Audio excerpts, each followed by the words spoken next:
The spectrum footprint of a satellite shows how its transponders are lined up in the spectrum analyzer display in a graphic representation that resembles a city skyline. The easiest way to identify a satellite if you own a Ranger product is by using the Stealth ID function. But we should also add that you can use the spectrum footprint as well if you like. So let's have a look at how this function works. What we see on the screen right now is the signal being received from our satellite dish. We know we have the dish pointing somewhere around 5 degrees east, and we would like to align the dish to Astra 19 degrees east, just by using the satellite spectrum footprint for this satellite, which we have saved previously. First of all, we need to go to the Installations Manager,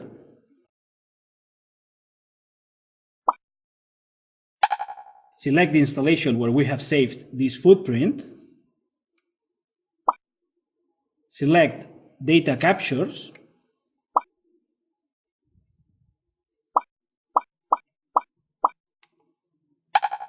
and choose the footprint for our satellite of interest, in this case Astra 19 degrees east.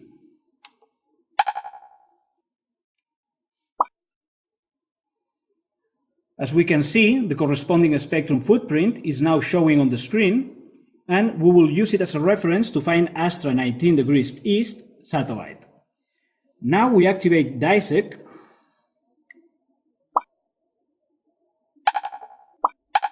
and start moving the dish rotor until we receive a satellite signal that matches that of our footprint of interest. When this happens, we know that we will be receiving the signal from Astra 19 degrees east.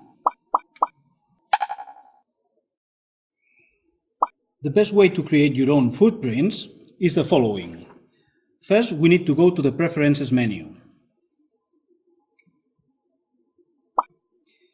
to the Tools tab, and select Export button, Screen plus Data.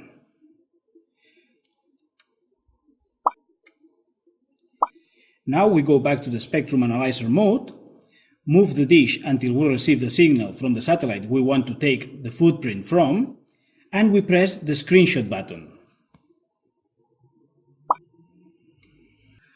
We write an appropriate name for that footprint file that identifies its satellite, and we will have it as a reference for future use from now on.